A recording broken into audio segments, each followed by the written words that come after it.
playing full late game and playing super passive, we need to try and make some plays. And I want to see that from Elements, because they have to do it if they want to take down Vitality. I mean, this is the best team in Europe right now. I mean, at some point, you've got to start tempering that, but I mean, before you start tempering, you need to make it happen in the first place, right? Yeah, so, sure. So yeah, that's what I want to see from Elements in this game. Maybe we can see a big change up in their picks and bans as well that we saw from Fnatic. Like, they completely shifted, which completely threw Rocket off. So maybe Elements will change up their picks and ban style. We're going to see as we get these bans coming out. Alistair and Elise coming in from Vitality, Gangplank and Kalista in from Elements. And if any team is going to leave Nidalee open, I think it is a team like Elements, because Gilius is a very strong Lee Sin player, and Lee Sin is one of the picks who can do okay into Nidalee, especially at level 6. You actually will have some kill pressure. So I wouldn't be surprised to see Elements leave it open, bait it as a first pick, and then take the Lee Sin as not the counter, but the pick into it from Gilius, and say like, we're okay sacrificing that first pick. Also, I don't think Shook yesterday utilized Nidalee 100%, but he actually did what was needed from his team. Like, he didn't necessarily win the game alone, but he by no means played poorly. Found a ban of Lulu coming out from Elements, and last ban of Lux coming in. But that's a good Braves as well. Like, they have done that before, but this is the Nidalee we talked about, and Gilius is going to play either say, I'm going to take the matchup, skill matchup, you can get Lee Sin, get level 6, and then try and beat you.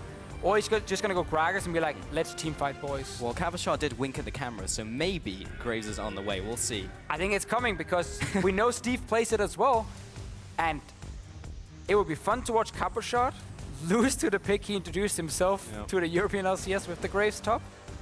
Well, we'll see if that comes to light. First pick was Nidalee, taking that away from Gilius in the early game. You already mentioned Lee Sin as a potential pick from Gilius. Can pick that later on here, get the priority of Lucian, and also the Thresh for Sprattel. Yeah, Thresh is a very good early pick against Vitality. Not only is it the main pick for KaSing, it also stops the Zillion Bard combo, because the way that it works with the Lantern from Thresh, if you get ulted by the Bard and then a double bomb from Zillion comes on, normally you would then get stunned right after the Bard ulti is gone, and then you die. Lantern actually works the way you can click the Lantern. I don't know why, but you can. And then you actually get pulled out, and you don't get stunned, and you don't die. So he stops that combo, and that's why Vitality's not going to run it. They learned that during the H2K game, and they were surprised. We were surprised. Everyone was surprised. It was crazy. We were wondering if it was like a frame-perfect thing that you had to do, but it was getting consistently done against them. So, yeah, we're not going to see that combo come out today. Tahm Kench will be picked up, however. Most likely going to the top lane, but we've seen it flexed into support in recent days. Corki also picked up.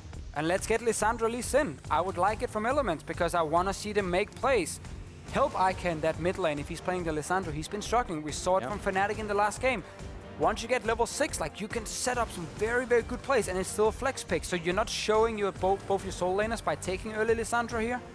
I like the pick. Yes, you're gonna get poked down by the Corki in lane, but you get level 6 and then you play aggressive.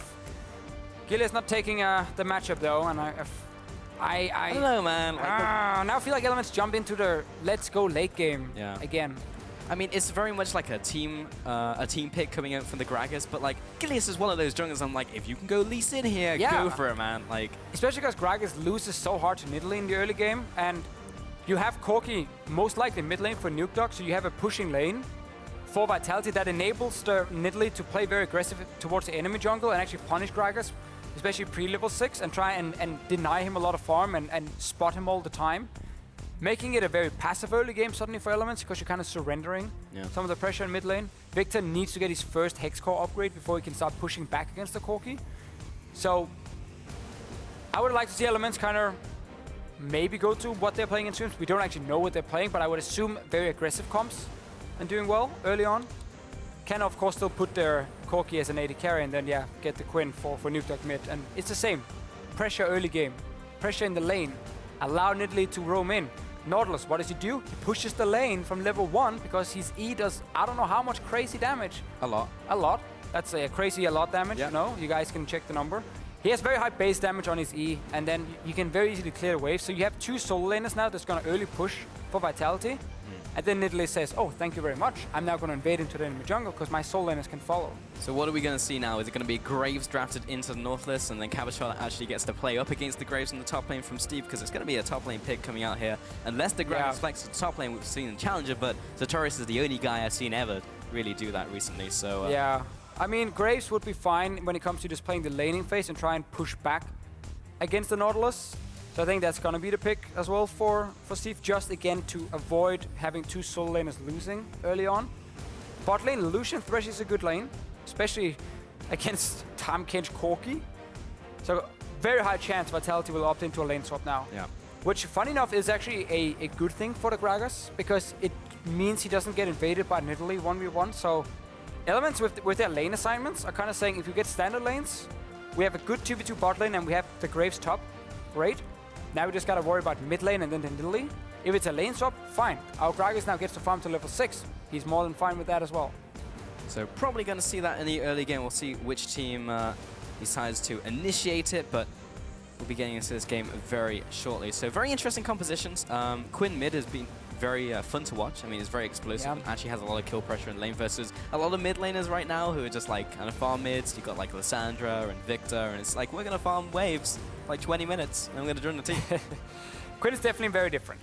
You know, as soon as you can get out of the lane, you do, and you start going to the side lanes, and you just ward up your river with pinks, and then push it out with Quinn, and she then pops her ulti and like roams around the map crazily.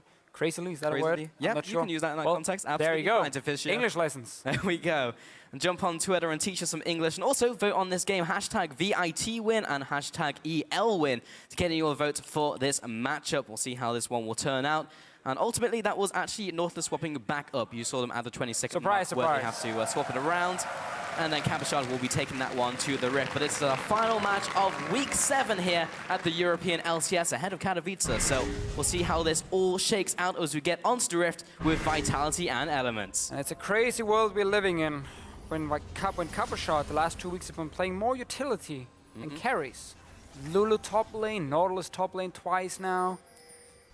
It's a mad world. It is crazy, but it has been one of the things about Vitality. Going from the strong individual players everyone wants to carry to building comps like a team, playing like a team, good macro strategy coming in for them. So it's definitely been some very good weeks for Vitality. The team will start a little bit up and down. Yep. 5 new members being put together. I guess 4 because Hjarnan and KaSing obviously have played together. And yeah, it took a bit of time, but they've been really, really performing the last few weeks. Definitely on the upswing. Very interesting to kind of track the teams who are doing very well at the start of the split and kind of hit the ground running. So the setup for Vitality here, it looks a bit weird, but they're actually hoping for Elements to invade in on top side with like MrRallez and Sprattel to stop a potential blue buff start from Vitality. So they're waiting around the corner and having Cabochard beta being like, oh, I'm just a top laner who's scouting on top side. You know, nothing is going on here. They would invade in, Cabochard would move over to the blue buff then. They would follow him in to stop him and push him away from the jungle into a lane swap. And then they would stand around the corner and just destroy him. But Elements said, we're not really going to invade today. And it doesn't give anything for Vitality, but they don't really lose anything either. No. So we will actually get standard lanes here. So we're going to see the 2v2 in bot lane, taking like a keystones. Anything really jumping out at you here, Deficio? Nothing's really jumping out to me. Strength of the Ages for the junglers, which is fairly standard nowadays. Yep. Strength of the Ages is so good for that early health. Bot lane, Bond of Stone. Top lane, Fervor, which is basically what we're seeing on every Graves nowadays. The top lane, and the grass for Nautilus. So, yeah, pretty much standard. All checks out. And we just saw a quick trade in mid lane with their Thunderlords from Nukeduck. It's one of the big things about Quinn and why she's so good at level 1. Is because it's very easy to get the 3 attacks to proc the Thunderlords, and then of course like proc your own passive as well. So like your level 1 trade is super strong, and Eika took a big hit from it, and that often means you have to step a bit further back in lane, surrendering how fast you can auto-attack minions, and that means Nukeduck can auto-attack himself and then push the wave in and get that early pressure. That's actually the worst when you have to move away from your minions though, because as soon as you get hit by Blinding Assault, you've just lost the trade. I mean, like a lot of the trades revolve around not getting hit by Blinding Assault. Once you do, well, I can't see them, so I can't hit skill shots, I can't even auto-attack them, so then you have to run away or just try and sidestep and just guess where the skill shot's going. And Eika running teleport in this game on Viktor. We don't see it often because Viktor doesn't really have any side lane pressure.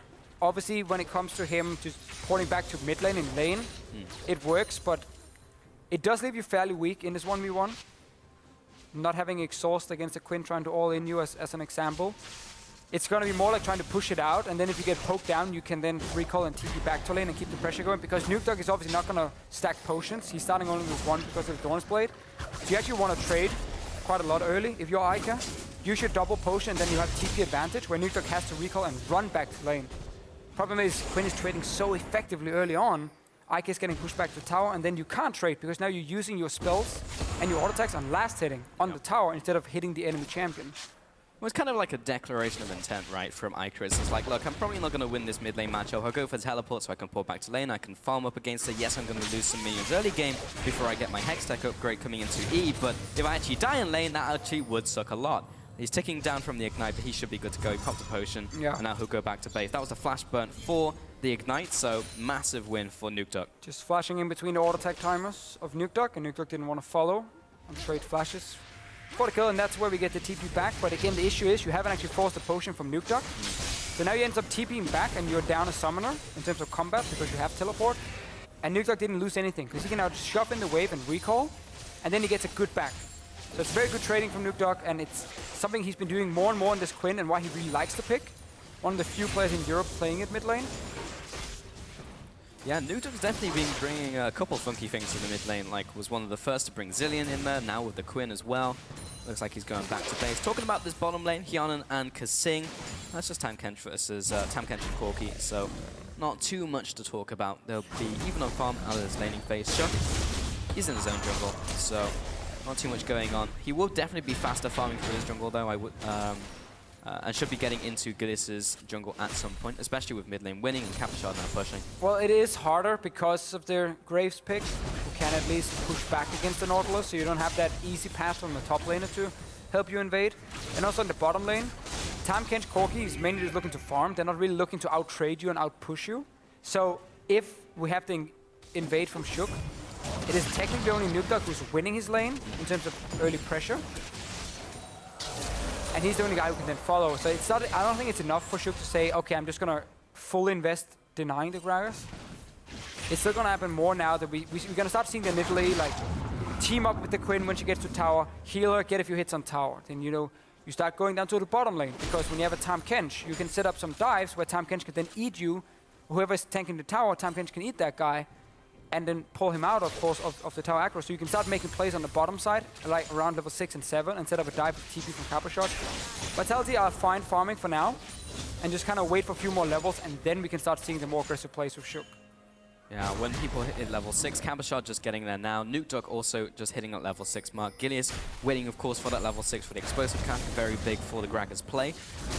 But he's kind of just done his job. Like, surviving until level 6 is really big for Gragas, because usually if you're in like a Nidalee matchup or an aggressive early jungler, and you get found in the jungle, you're just going to get dunked and they're going to take your lunch money. But so far, 6 minutes into the game, this is the first time Shook's really set foot in that opposing jungle. And you can see Nukeduck. This is again what we talk about. He's the man who's pushing his lane.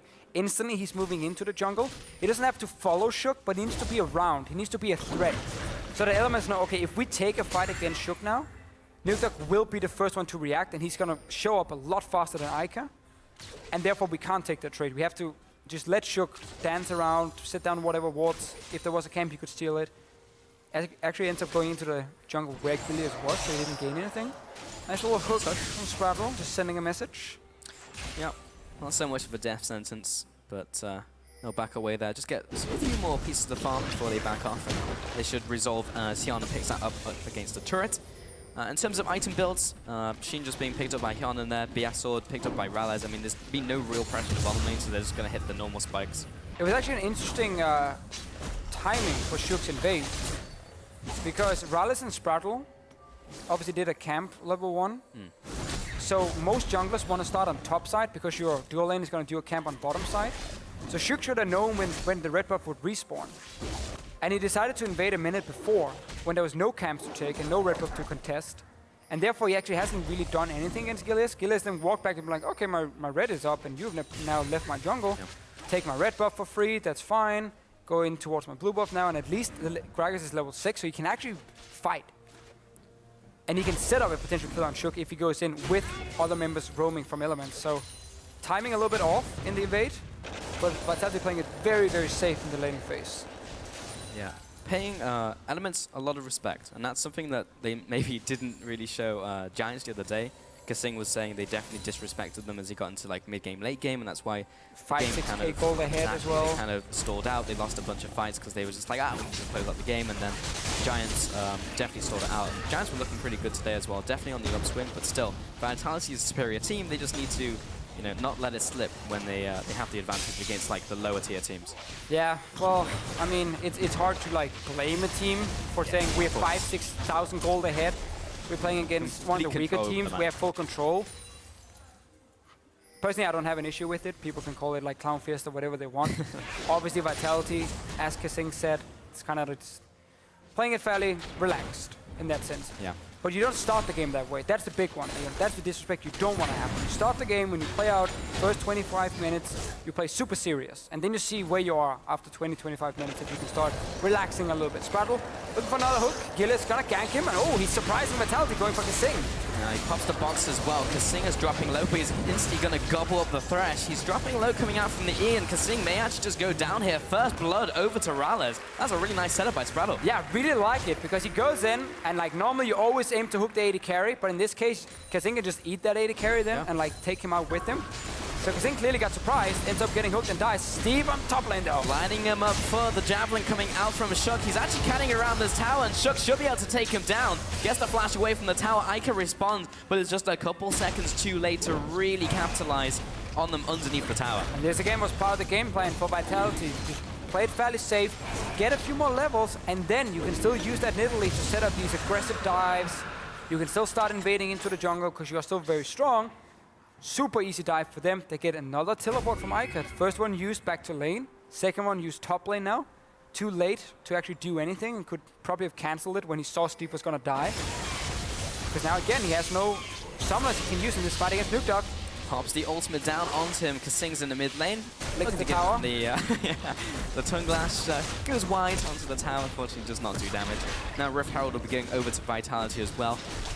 It's interesting in the top lane because we're like, okay, only mid lane's going to have that pressure, and Shook may not be able to invade because of that, and Cabochard will be pushed in by Graves. Cabochard's been pushing for this entire game into the Graves with his E alone, and actually getting a farm differential even before that game happened. Well, so two things have been happening in that lane. Early on, we actually saw Steve push it in, but then what always happens if you have the early push, you want to push it all the way into the enemy tower, so you start bouncing back slowly. Yeah. And then if you are a lot stronger, you can start zoning them off from CS, but obviously Nautilus is so good in the early game himself that you're never going to be able to like zone him completely. So Cabochard has been playing very aggressive in the minion waves, as you talked about. Once you get Balmy Cinder plus your E, you can just like kill these waves so quickly. And that's just made it very difficult for Steve to really do anything against him. And again, we talked about that Nidalee, just set up dives. TP was used from Eika. Steve has his, but no flash. You can potentially make a play on bottom side now with Cabochard TP coming in. And then have Nukeduck roam first. Like Nukeduck pushes in the lane now, in mid. He roams into river. And then you start setting up a play on bottom side because best case, it's 5 versus 4 for you because Nukeduck is going to react a lot faster than their Viktor who has to run. There's a TP, there's a ward, sorry, right behind Elements as well. For the TP. For the TP. There's even one just above Shook on the other side of the wall. Cabochard has a lot of options if he wants to go in for this one. They might want to push him on the tower though, so they can actually dive him. You see Nukeduck was already on the bottom side. Just having that threat, and Eika can't do anything against him. The perfect combo, jumping in with the vulnerable, then hitting with the Q as well, meaning that Eika can't return damage, and that also makes them vulnerable once again. Then you hit them, and then you back away. There's zero counterplay. Shook should just go mid now. You don't have to go for that dive bot lane. It's still a good option, but just take mid tower here. Poke it down with it. Sprattel going in though. Flash hook onto KaSing once again. Gilius is here for the gang, but there's TPs coming in for reaction. KaSing actually just goes down, doesn't even pop the Greyhound. Cabochard now comes into the mix, instantly exhausted out as the Riptide comes through. And Steve was already there, so a nice pickup by Elements. That's another nice 1 for 0 as the push comes in. Vitality can't take this down. So instead of Elements just waiting for that play to happen, that Vitality could pull off, they say, we're gonna go aggressive then. Nukeduck was still sitting in mid, so that roam hadn't been set up, where Vitality normally would have him moving, and then the play happened, so he could join in very quickly. I think Vitality could honestly just abandon that bottom lane and say, mid tower is open, because Eika's back in base, just go push it with Shook, and then get a lot of free damage. Elements, as was mentioned, they say, we're gonna go aggressive. TP in, it's a 4v4. Nukeduck is sitting in mid lane still. So that's how you can prevent that 5 vs 4. And I like the play from Elements, but also Vitality should just have left that bot lane and said, it was a fine play before, it didn't happen because we couldn't push it in fast enough. Go mid instead. Great setups by Sprattel though. Like those are 2 hooks now that have just been like out of nowhere. The first one actually just swapping what he was going for. The second one also you can argue the same as he flashed forward.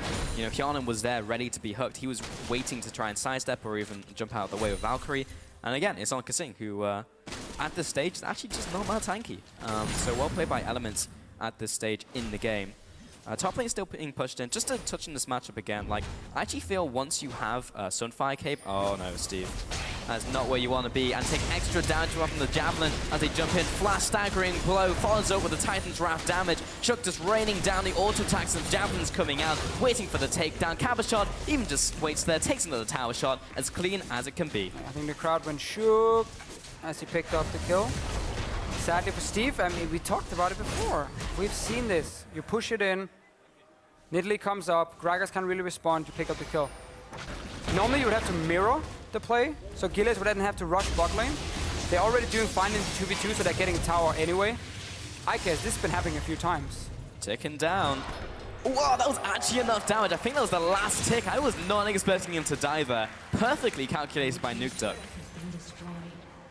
That's gotta feel bad. We've been there a few times where it's been very close. Yeah. Finally, Nukeduck gets it down, level 11. I mean, there's a situations where it could tick down and you'd have full health remaining, but that was just one of the times when you just die. It happens. I mean, Nukeduck knowing his damage and Eika constantly under pressure in this lane.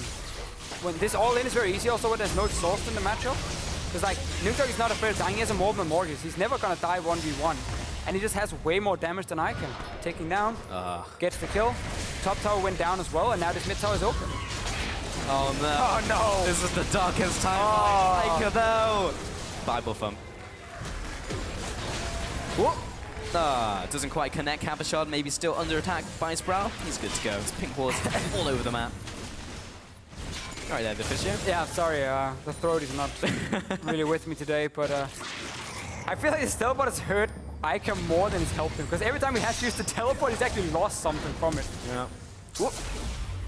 Nice dredge line there, forcing the flash from MrRallez. Even if he popped the heal there, the movement speed would not have helped him to get out of the... Actually, he didn't even have a heal, so the argument is completely invalid. So forcing the flash, bottom tower will be going down to Vitality. And now the map is opening up, and we see this so much from Vitality, where the early game is like a couple kills, traded back and forth, you know, not very bloody. And then one small mistake, and then it's like tower after tower after tower after kill, and it's just mental. Yeah, so much comes from just Vitality punishing elements by getting kills in different lanes, and as soon as again it breaks this very stale laning phase, as soon as like one guy dies in whatever lane it is, you can just apply pressure on the map because you know you're 5 members and they're only 4. Vitality picked up the kill top, instant took top tower. Nukeduck picks up a kill mid. They pressure mid tower. It's not dead yet, but like it's down to basically dead. 15-20% now, so it's one more push. And then the bottom lane, it's been on the way a few times. Cabochard had TP ready if needed, and once you start picking up these kills, it's just so easy to apply more pressure and start taking down towers. And now you can start roaming. Because Quinn is level 12, she's 2-0, super strong at this point. MrRallez, oh, he doesn't want to go too close to this one. No, he does not. He doesn't know Nukeduck's there. And with behind enemy lines, that is a fast Quinn. KaSing over the wall, he's been spotted by that ward. Actually, I think he saw it being placed down as well. A lot of people around this top side, just Gilius maybe trying to make a play happen. He still doesn't know Quinn's there. Nukeduck moves up into the next bush with the minion wave vision out of there. Tongue Lash doesn't connect once again onto Gilius. Lots of posturing, lots of pushing, but Vitality now back up, secure another small objective. Gradually get ahead, we'll give this to a carry. And with these side lane towers down, you get these very long lanes. I mean, look at what Vitality has here to fight in long lanes. Gilius wants to try and steal it, gets the lantern out. But Tahm Kench ulti, package from Corki, Nukeduck's own ulti on Quinn, obviously Nidalee who can constantly jump, and then the ulti from Cabochard to connect from pretty far away and then making sure it hits. If you're standing in a long lane, there's a very high chance you get caught out. Because so many members from Vitality can really, really, really close some distance. I want to see that package into Tahm Kench ulti, into Quinn coming up, and just like destroying someone, even outside of our screen. We just don't even get to see it. We just know they're engaging on them. Because they can really punish you if you're pushing side lanes. Cabochard though needs to be a bit careful. There's the ult, knocks Cabochard against the wall. Titan's Wrath will block a lot of that damage. Riptide for the side step and slow down onto Gilius. Pops the ultimate in return. Nice flash out of the way of the hook from Sprattel. Yeah, I should have held it, man. Yeah, so many good plays from him.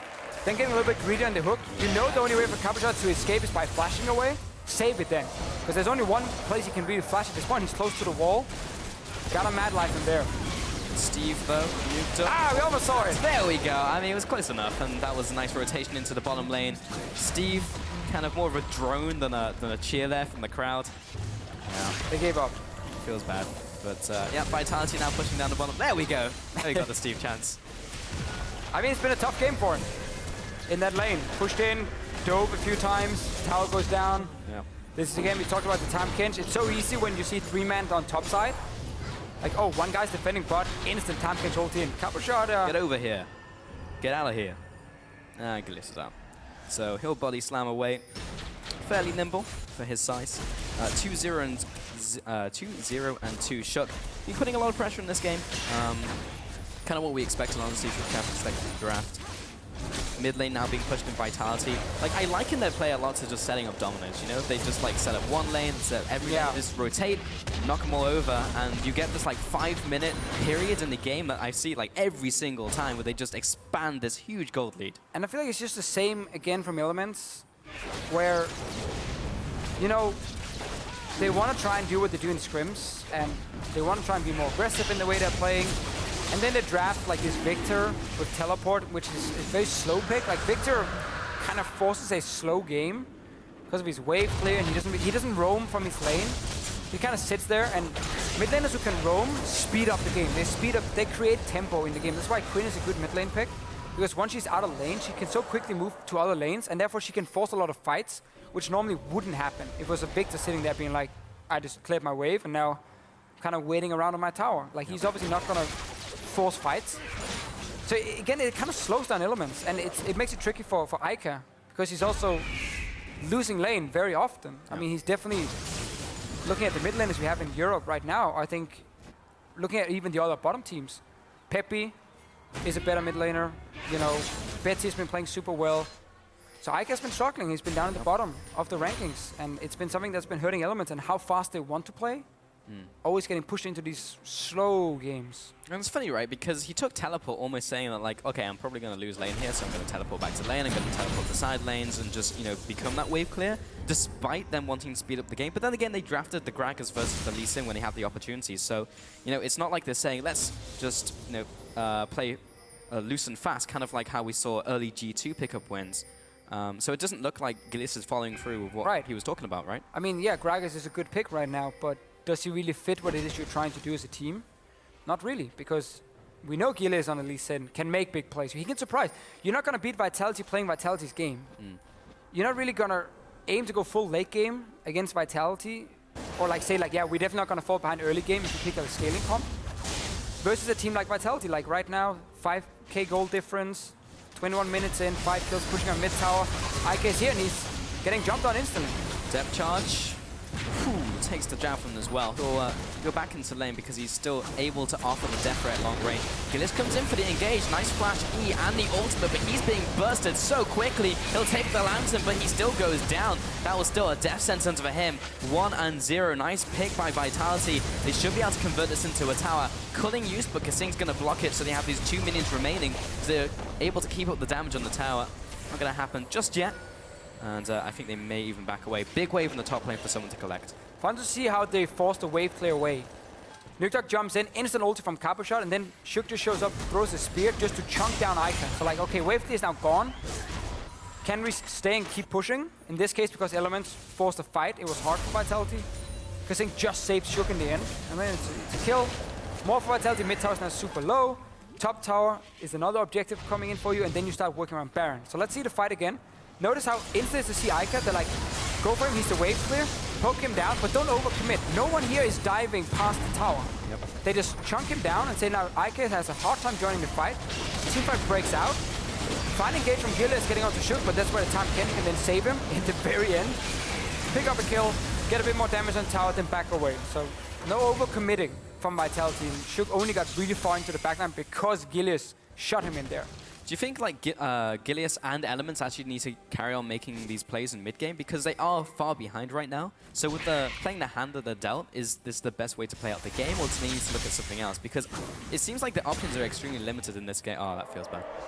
Yeah, I mean, a lot of it comes down to the boring talk of like, hey, keep visioning your own jungle around Baron, so you can always move in and stop a potential Baron from Vitality, and then like farm for another 10-15 minutes. But I think you're right. I don't think that's necessarily like the best option, because you know Vitality knows how to play around Baron. Like, they buy so many pink wards as a team. Every time they go back, pink wards, pink wards, pink wards. Like, look at it. Baron now. There's like 4 pink wards around it. So it's just a matter of time before they force it. Might even get it. Oh no. Pick onto Eika here. They get mid tower. Tower goes down. Maybe a pick up. I like this. That could be good. There's the culling. Body blocked by Shukla. And KaSing was on the front line, so he wouldn't be able to save him. But still, they pushed him away. And in the end, Vitality come up with another tower. I think you're right, though, still. If Vitality ever do go too aggressive, Elements just gotta be ready to fight. Like, you can't just say, no, wave clear for another 10 minutes, then we fight. Because you're gonna lose Baron by then. You're not gonna get control of it. So I actually like the fact they're ready to engage on them and try and do something a little bit different. You know? Well, Eika in the mid lane has picked up the Rylai's now, so definitely more of a defensive build. Picked up the Augment on E, of course, so he can clear out those waves just a little bit better as Viktor. Right now, when you have it unupgraded before that, it's very difficult to clear out the minion waves. The back line survives with a little bit of health. You have to weaken the front line. It's just not enough. So definitely something you want to pick up very early on into the game. On the opposite side, picked up the Ghost Blade with the more Mortius and just more penetration coming out from Nukeduck right now. Look at all those pink wards, by the way, on Vitality. Like, they're just setting up. They already have pink wards on the map, but when they start increasing their line of vision, they'll place down more. And this is one of like the hallmarks of like a good team from what we've been seeing. Like we spoke about so much. And just KaSing as a single player, but now the team's coming in with it as well. I mean, it's almost what every top team around the world is doing a lot of, is understanding that you don't need to wait for your pink ward to die to place a new one. It's fine to move it further in, because you just keep moving that line forward and forward. So they have now at Baron, they have one behind the Baron. They're just making sure Elements can't TP flank them. Not that you want to do that with a Graves and a Viktor, but like, you are completely safe in the river. And if Elements gets pushed too far back, you walk into the jungle and you start threatening the Baron. Because that forces Elements to start face checking in towards you. You can start getting a nice engage onto them, or if they're too slow to react, you just burn down the Baron. We have seen that so many times in the LCS. The team is like running around mid lane, not really doing a whole lot. Baron dies. Because if you are just 2-3 seconds too late on a Baron call, on stopping a Baron, it's dead. There's enough damage on the side of Vitality. Can very easily burn it down. Top lane Cabochard not opting towards the ZZ Rot or even the banner, just going straight up for those combat stats. Top lane, Steve went for that first Death's Dance, and basically nothing really Steve can do now. No, and I agree with not going ZZ Rot. We talked about it last game. It's not that great against like Graves and some of these top or AD carry top laners. Too easy for them to push it back and kill the portal. Just go full tank, you know, aim for team fights. Go full tank. ZZ Rod is a tank item, but just get the stronger tank items for team fights. The dedicated tank items for team fights, absolutely. I think the caveat in that is if you're being pushed in as the Nautilus and you place it far back, it's hard for the AD carry top to take it down. In a situation like this, though, where you're pushing constantly, then yes, ZZ Rot will die very quickly to an AD carry. Last game, I think it was okay, but this time, definitely this is the right choice for Cabochard to make. Right now, Jungler just able to take away the dragon by himself because there's zero pressure and they have all of this vision control, all of this map control. To harken back to just a very small point in top lane, I feel like now with the nerfs to Grave Q with 90 less damage at maximum rank, or even a little bit more than that, once you get Sunfire Cape on the opposing top laner, I'm never going to get talked about it, but yeah, you actually outpush it. Like, he actually just doesn't do as much damage as you do anymore. Your Q doesn't insta-clear a wave. You actually have to hit it a couple times, so that actually really hurts him from the early game, because one, it's not enough, and then when you hit max ranked, it's still not enough against the Nautilus, who will actually just out-wave clear you with the high base damages in from Riptides and Sunfire. I think it's one of the big reasons Death's Dance gets built as a first item instead of like Ghostblade now. Yeah. Again, as we talked about, just more base AD coming in for your wave clear, compared to some of the stats Ghostblade will give you that doesn't really impact the wave clear. Still, we have Elements just kind of trying their best to farm what they can, wait for a few cooldowns. They have flash rated for Gilius now, so look for flash body slam as an engage. Vitality has allowed them to do it as well, because they just want to complete the third item. Hjarnan, super strong on Corki at this point.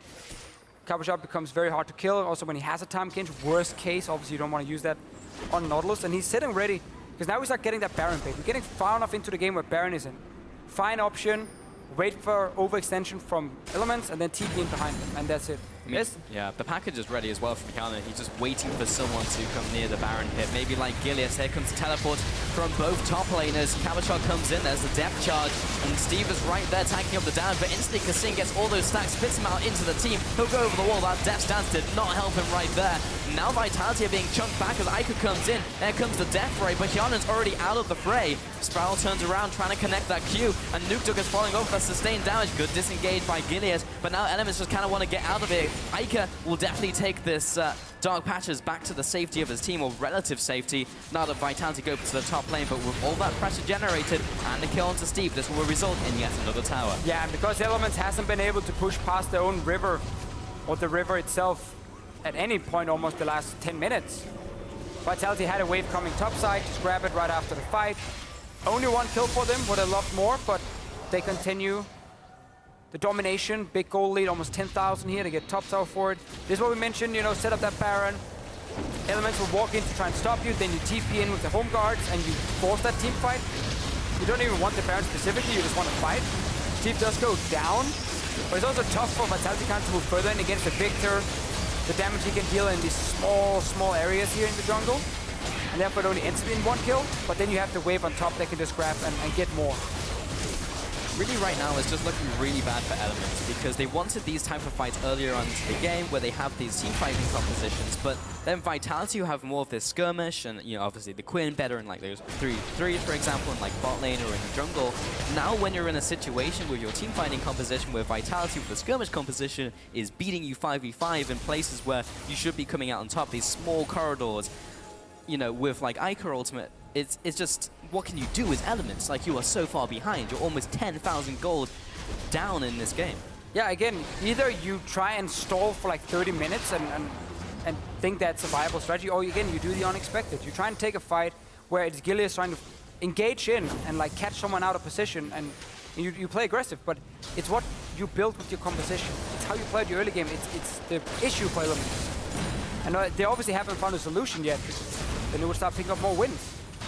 So let's reset to the draft and say they picked up Lucian in the jungle, they picked up Lissandra instead of Viktor, and they actually tried to be proactive in the early game. Do you think that was the better way to play out this game, despite the Vitality composition? Does it go back even further to bans? Like, what should have happened for Elements? I think the Lissandra Lucian was a fine option.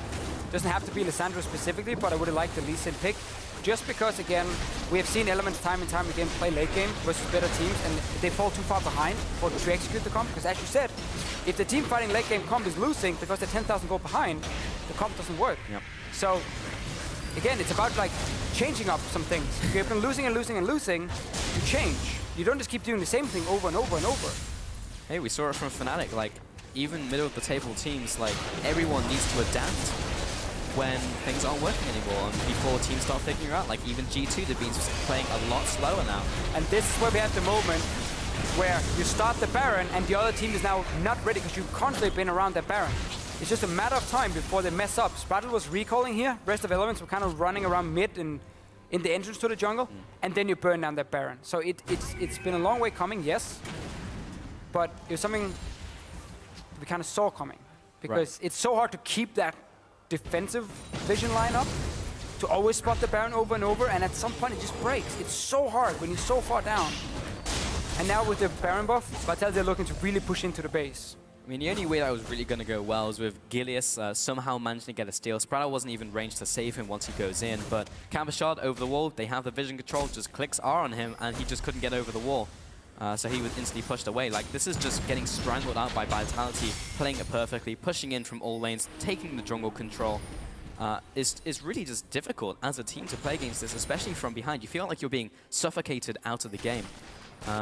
Just taking a look at top lane, I wanted to mention it earlier, like, Last Whisper was picked up as a third item from Steve, now going towards Lord Dominic's regard. Do you feel like that is the right option to go? Because most of the armor and the tankiness is coming from Cabochard in the 1v1, but now we're starting to group up these 5v5 fights, and a lot of the damage threats, right, are just all these squishy people in the back lines. It's still that new build we see, where again, you don't get that early armor penetration, and you need some to deal with some of the tanks in the side lanes, because you are trying to have side lane pressure because of your teleport as as Graves. So you need to get a Last Whisper earlier to get some armor penetration in, because you go for a raw DPS or damage item, not DPS, but like a raw AD item as your first one, and then Steric's Gauge or more as the second one. So it is just a natural course of the build, and a lot of top lanes in Europe have been building it this week, on Graves specifically. We haven't really seen it shine, I want to say. I haven't felt like Graves have been super dominating today. I mean, it's definitely good for when you're ahead because, I mean, even when Steve completes this item build, he's not going to be able to duel Cabochard still because of the massive gold deficit, because of how far he is behind in this game. If he was ahead and had it, then yes, I mean, we'd see explosive stuff, but when it's behind, you don't really see many things shine. No, and now Vitality with the Baron buff. Slowly pushing up. You want to make sure that top lane is pushing in as well, so you can go catch the wave and buff it up with minions. At this point, really, for Vitality, you still got to keep in mind, hey, you don't want to wait 20 minutes because you don't want to give elements the comeback mechanics. Sure. But that's definitely not, obviously, the case for Vitality. They just don't want to overcommit either against a Gragas ulti into like a Viktor AoE combo on the tower. That can still hurt you. I mean, with 34 minutes in, so yes, you might be really far ahead, but never really want to overextend there. Definitely not doing what they did yesterday. I think Sean's had a bit of a word with him because we talked to him on the desk as well. He's like, he wasn't too happy with random people dying against Giants in the end, even though they were so far ahead. Definitely a different players. Mentality, play mentality, form Vitality. Going well, you know, last game of the day. Last game of the day, last game of the week. Before we go next week on to Katowice, top lane is being pushed in, mid lane there's the 4-1. Nukeduck is going to win against literally anyone. He's picked up the Duskblade as well on top of his item build, so he's on 3 items versus Steve's also 3 items, but right now he's just kind of a band-aid in the bottom lane. Steve! Yeah, it's not a positive chant today, ladies and gentlemen. Oh, Sprattel. More of a lament. Mid lane. Just poking them down. Down from Binding Assault just by itself. His tower's slowly going down. One auto tag, ticks down from the Dragon. Remember Dragon 2, yeah. Getting that slow burn, which is super good when you just get 1 or 2 hits on tower and you just let it burn out. Obviously, it helps a lot. Vitality is losing the Baron though, and they said, we do not apparently want to just finish this tower. I think they should just stay finish tower. Okay, they are, because Cabochard is just going to have his home guard. TP. And TP. Bam. That was like 1 auto attack. I was about to say, it would have been really weird if they just backed away, be like, nah. That's the fastest Nautilus I've ever seen. Man. Crazy. Now they just back away. I mean, they don't need to finish this game super fast. Like, when you put like a kind of later game composition behind, the time where they really start spiking gets pushed further and further and further back in the game time. Still, like, you just don't want to get sure. You don't want to give them the option, but if you take another 5 minutes to close, it's not really going to matter. It means we're going to be standing here talking about them doing it for another 5 minutes, but it's slow, it's methodical, it's strangling out your opponents and just making sure you pick up the win. Definitely seems like an adaptation from when they played Giants, you know, where they started disrespecting and big like, difference. You know what? We're just gonna siege this mid lane, we're gonna take this town, we're gonna back away, we're gonna take every camp you own, the wolves, everything is being swept right now out of that jungle, and we're gonna just play it out slow. 2 minutes on Baron. Let's just clear out our jungle. That's the hype moment. That's the hype. Oh, 2 minutes. A whole 2 minutes. The tick down, Doomsday device is ready to go, but I mean, I don't even know if Elements can contest it. Like, they have vision in the top side. They're still trying to. They have to contest it, but last time when we saw them, as you mentioned, the vision line broke, and it's so difficult to keep up against Vitality in this situation. I feel like the same thing's going to happen once again for Elements. Yeah, Vitality's not going to allow them to walk in and ward up the Baron. They're just going to push up mid, and then obviously you also have the option of going Dragon if needed. Because you can potentially go for 5 dragons. I don't think they will, because again, that would take too long. But just stop Elements from ever getting to Baron, pressure mid, Baron respawns, then that's your second option. Just go back and take the Baron and force a fight again like you did before. I just want to see Nautilus hit someone. There we go. Consecutive normal punches. Get him. All right, cool. Inhibitor goes down over to Vitality. And they'll just keep poking away at the front line. And Gilius, he's just taking so much damage, but there goes the inhibitor. Now there's pressure in the mid lane. ZZ raw hype into into the top side. It's like, if you're not going to build a Cabochard, I'm going to build it. We need some minions in this game. The ZZ run.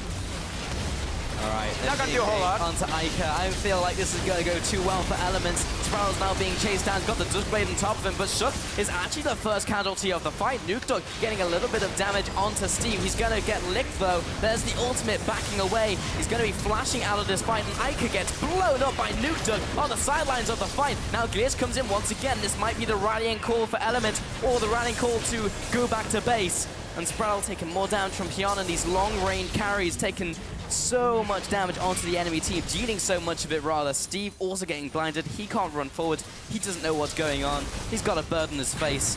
Now it's a 1-for-1 trade. Another inhibitor comes out. Vitality, the Baron is live. They can go back to base. They can pressure it. They can do whatever they want. The Rift is their oyster, Deficio.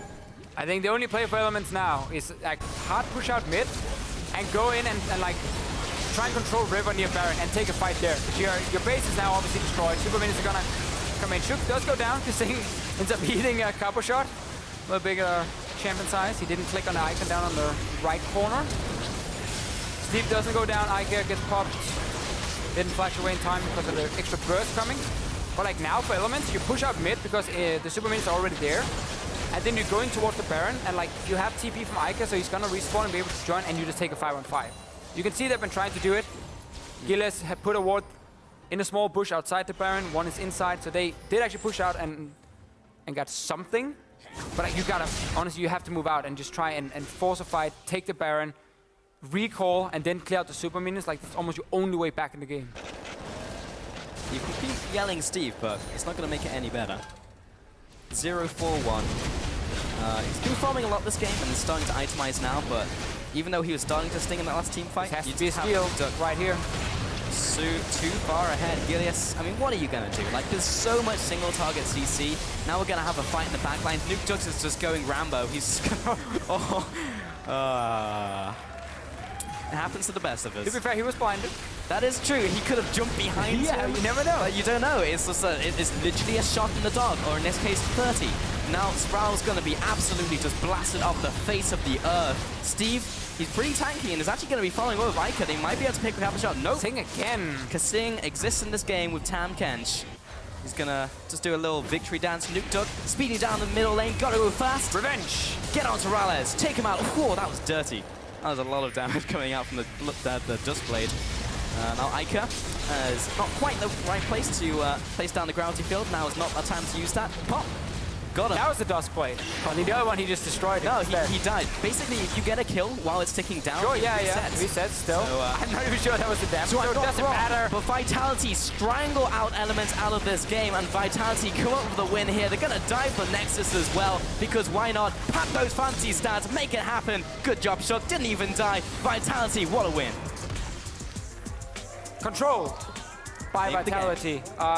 Elements coming in, playing the same style. Elements has been playing for a lot of the games. Vitality getting that pick in mid lane with Nukeduck on Quinn. We've seen it time and time again. Gives mid lane control against his control mages. Mid lane control against control mages. Shouldn't happen technically, but that's how it goes. Of course it should when you play Quinn into Viktor.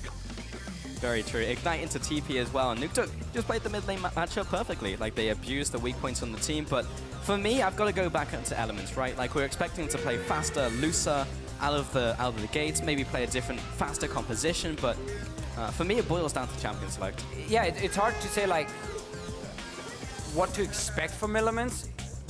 You just expect a change, I guess. And, like, kind of doing the same over and over and then expecting a different result. Called insanity. Is not really gonna give you anything when you play against the top teams. But then again, as we talk about so often, it's not about beating Vitality and H2K and G2 if you are Elements right now.